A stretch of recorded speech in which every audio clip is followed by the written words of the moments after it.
When you find yourself going over that email for the 80th time, or you get a knot in your stomach because the final result doesn't seem to be coming together exactly how you wanted it to, well, this is for you. Chances are good that that email, it was good enough. But you hold yourself to some impossible standard. Or do you ever feel like no matter how much you do, it's never quite enough? To the point where it takes your breath away? That's perfectionism talking. And guess what? It's lying to you.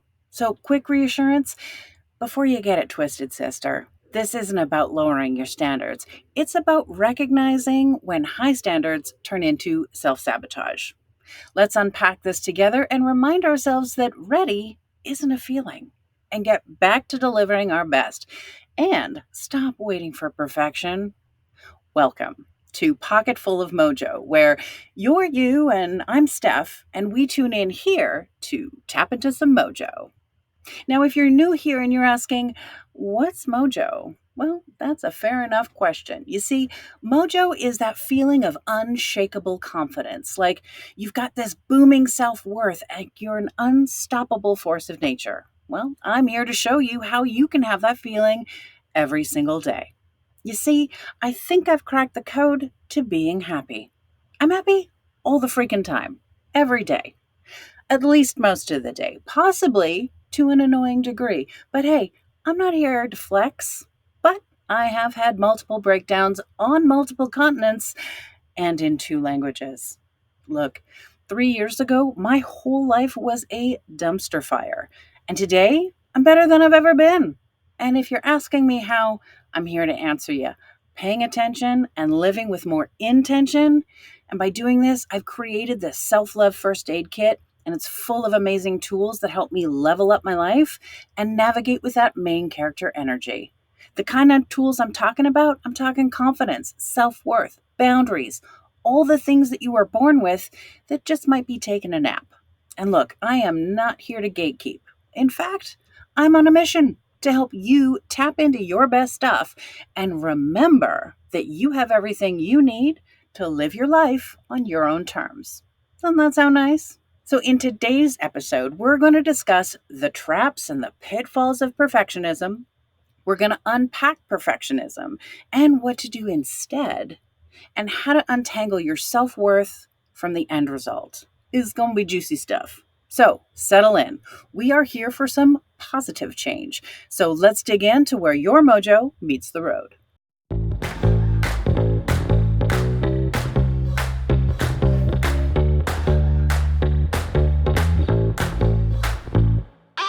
Hello, and welcome to the third episode of the second season of Pocket Full of Mojo. I'm Steph. Once again, I'm your mojo maven. I'm your emotional Sherpa. I'm that friend that you can talk to about your feelings. And I'm so glad you're here. Ooh. Quick reminder, am I a therapist? No. Do I have a degree in psychology? Also no.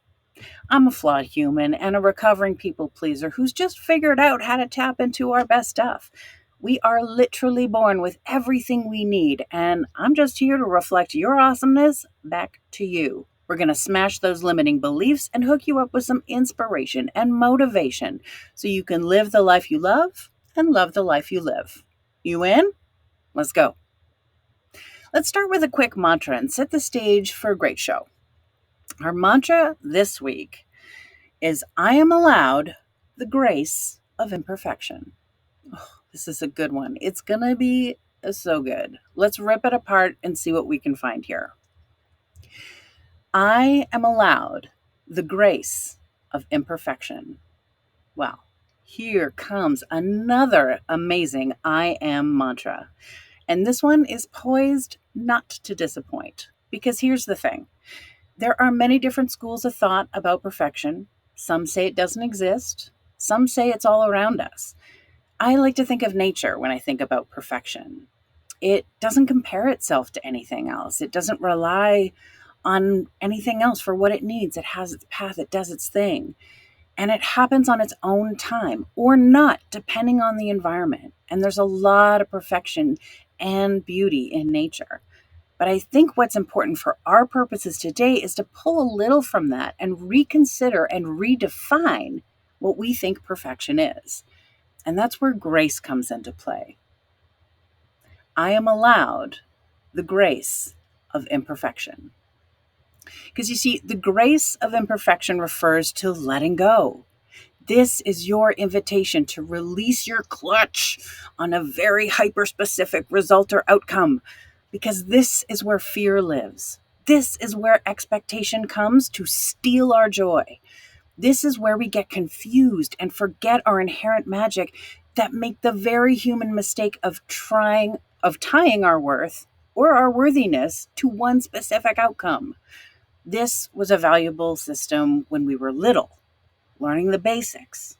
There's a right way and a wrong way to do some things, but if we're not careful, we end up thinking that it's like that for everything.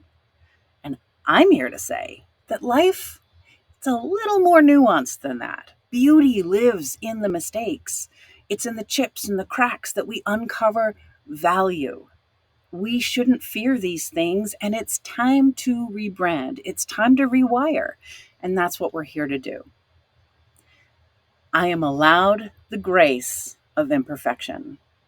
And this mantra is you giving yourself the permission slip, the permission to slip, the agreement that you make with yourself that you can fall, you can get back up, you can try new things, you can fuck it up, start one thing and end up somewhere completely different, because perfection, whilst tantalizing and shiny, it doesn't teach us anything. And I believe that we're put here on this earth for a teeny tiny amount of time to do two things: to serve and to receive. That's it. There's no tally at the end with a gold star for the person who made the fewest mistakes or was able to get the most done. There's no trophy for best at playing it safe. Because when you afford yourself this grace, when you start taking bigger swings because you realize it doesn't matter, when you fall and watch yourself get back up again and again, this is where confidence lives. This is where resilience is built. And this is where the next great idea comes from. It comes from imperfection. I am allowed the grace of imperfection. Oh man, are you feeling fired up? I am feeling fired up. It's like losing 10 pounds overnight and feeling like everything just kind of fits a little better, metaphorically speaking, of course. And like we're just allowed to be a little bit more free when we let go of that perfectionism. So now that we're sitting in an empowered place, let's dissect this and fully understand where we stand when we're staring down the barrel of that pesky pest known as perfectionism. So let's start by looking at the traps and the pitfalls. They're not cute. We're not going to spend much time here, but it's important to know there are 4 towering traps that can creep in over time. And if you feel like any of these resonate with you, then just know that you are not alone. And more importantly, you're not done for. This life is not one and done. We are not one thing. What we were does not define us now. And with intention and paying attention, we can unravel these traps. And when we see them coming, they have less power. So let's dive in. Number 1, first, that all or nothing mindset, where if it's not perfect, it's worthless. This can lead to procrastination, burnout, never finishing things. And this pops up often when we're starting something new and don't have a clear roadmap ahead for how we're going to get where we want to go. And one of the other things that this mindset leads to is overwhelm. If I can't do all the things, then I will do none of the things. I felt this a lot when I first started my business and I wanted to have the podcast, the blog, the post, the marketing, the book, the course, guess what? Burnout. She showed up and she showed me who's boss. And just because you're trying to eat the elephant doesn't mean you have to take elephant-sized bites. So what you want to remember here is that when you put one foot in front of the other on your own time, at your own pace, the path often reveals itself. We can't always know where we're going from where we are. Sometimes we have to make it halfway through the journey before we can make decisions that we need to get us the rest of the way. This is where we need to remind ourselves of our ability to problem solve, to ask for help, and have the humility to say, I don't know. And this mindset is often a place as a protector of our ego. right? And to prevent us from having to be vulnerable. Ew. And if that might not be a place where you're comfortable, and that's okay. Just take a beat, look around, find a safe way to loop in an expert or do the research you need to take the next steps. You can do anything, but you don't have to do everything. Next, there's the validation loop. Perfectionism often isn't about being great, it's about being approved of. So if your worth is tied to how flawless you appear, you're on an exhausting hamster wheel. And the most important opinion there is the one that you have of yourself, period. Whether you think you can or you can't, you're right. And that doesn't mean that we don't want to have the approval of the people that we love and respect. And it's not a bad thing, to be clear. The danger comes when your worth only comes from the approval of others. But what if no one had anything to say? What if there was no one around to give you feedback? And what if that feedback was flawed or incomplete or they weren't paying attention? There's a lot on the line if you're willing to hand over your entire self image and your self worth to someone else. So, this is your opportunity to reclaim your power. Remember that opinions are like assholes, everybody has one. And what other people think of you, good or bad, it's kind of none of your business. Until you've developed that solid feedback loop with yourself and can stand firm in taking on feedback unencumbered by how it will impact how you see yourself. Let's move on to number 3, the costume ball. So this is where fear masquerades as excellence. So because here's the truth, perfectionism is just fear in a fancy outfit. Well, I just have high standards. Or is it really, I'm afraid of failing, or judgment, or rejection? This reminds me of a text message I sent once. It took me 40 minutes and a phone a friend, or almost, but I ended up catching myself. You see, I'd come to a place in my life where I had to ask for help. I had to assert myself and stand up for what I needed. And a few years ago, those 3 things topped my list of things that I was scared of. But I had to send this text to my brothers and set some boundaries and be vulnerable. And I'll never forget, I was sitting in that mall and I was texting away and deleting and rewriting and reflecting and rewording because I didn't want to sound too bossy and blah, blah, blah. Looking back, it was adorable how mindful I was being, wanting to say just the right thing and get my point across in just the right way. Or at least that's what I was telling myself. What I was actually doing, I was delaying hitting that send button as long as I could because I feared that at the other end was going to be rejection or judgment, or I wouldn't be heard, or I wouldn't be understood.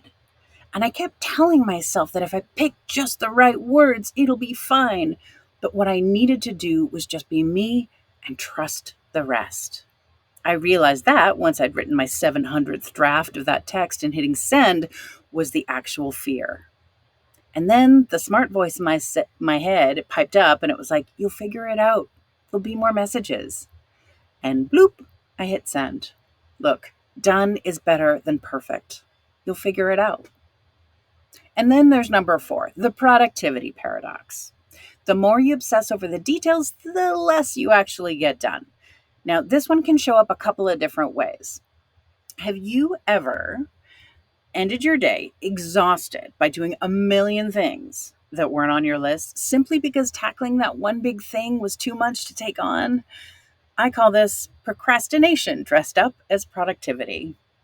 Like, I'll clean the whole house before sitting down to do that one big task that I kind of know how to do, but I won't be perfect right away. So I'd rather fold towels because I'm an ace at folding towels. Or fiddling around with the font and color blocking on that post you made when you could be writing the novel that you've been talking about. But you don't really know where to start with the novel, so you just do this a little longer, and hopefully you'll be stuck in some magical inspiration that will get your book written somehow.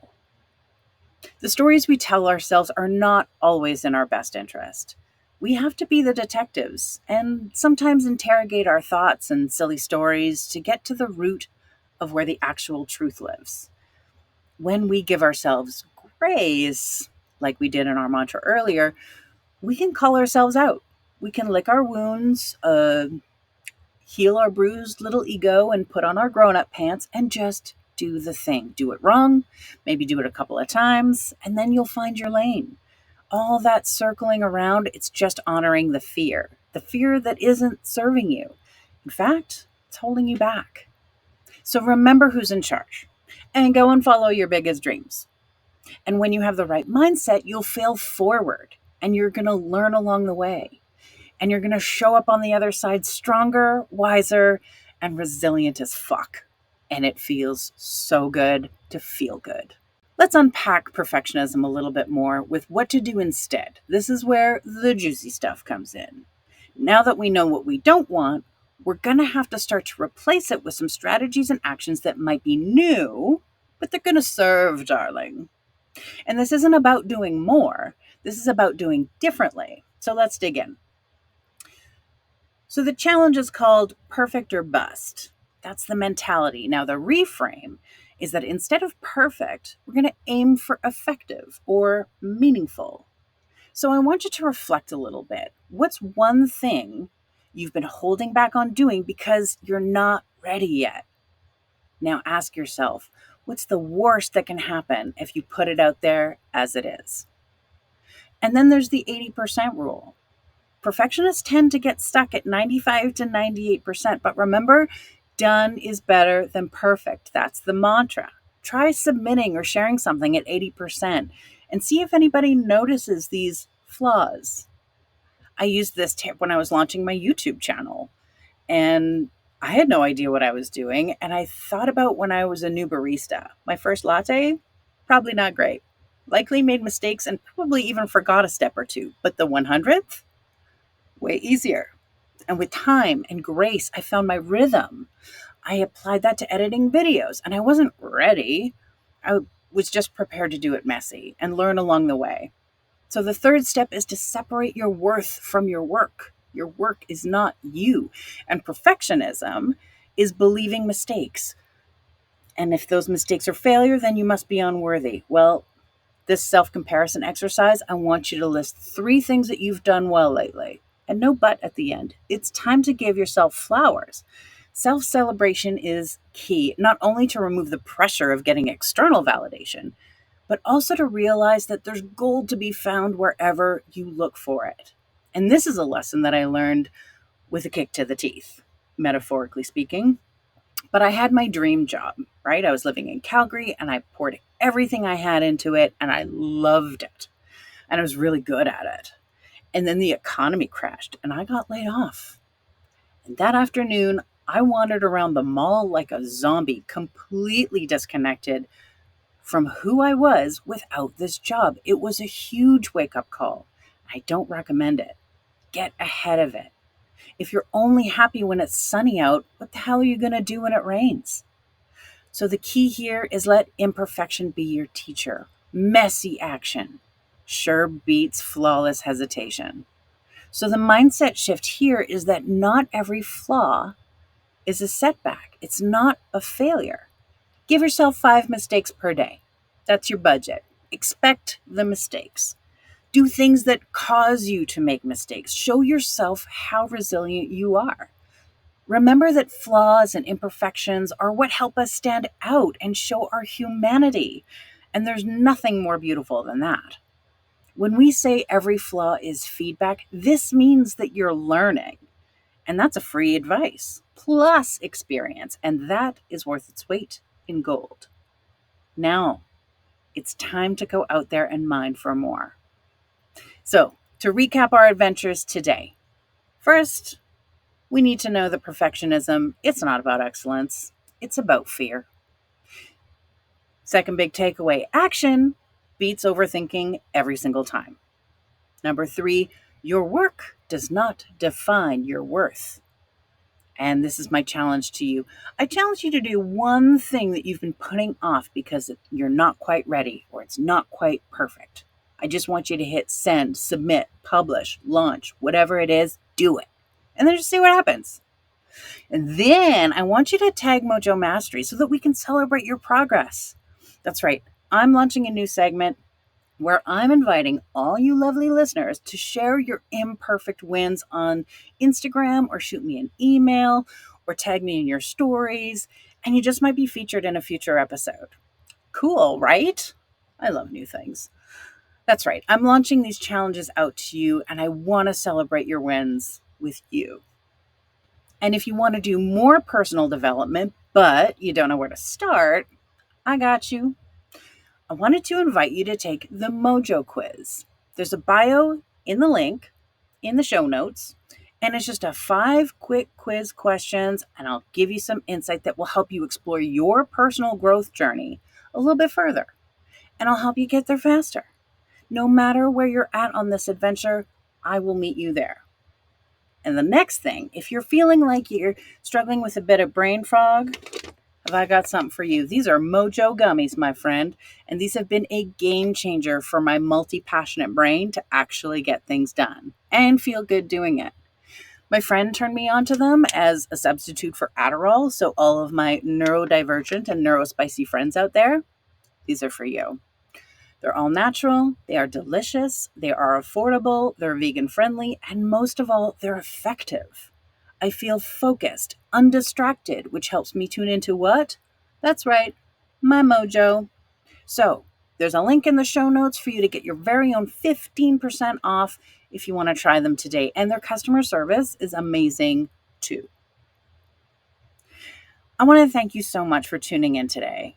And remember that wherever you are on your mojo journey, you're not alone. I got you. But most importantly, you've got everything that you need, and you're doing great. So be sure to tune in next week where we're going to do a little detox. We're going to talk about how to stop apologizing for existing. So you know what to do. You're going to like, you're going to subscribe, you're going to comment, you're going to share, because it's, number one, really good for your juju, and it helps more people find the show. So before we close out for now, I just want you to remember, perfectionism, it's just fear in a fancier outfit. Call it out, take action, and get your mojo back. This has been Steph, your mojo maven, pocket full of mojo. That's all we've got for today, and just like that, your pocket is officially packed with mojo. Use it wisely. Now get out of here. Show the world the unstoppable force of nature we both know you are. Revolution.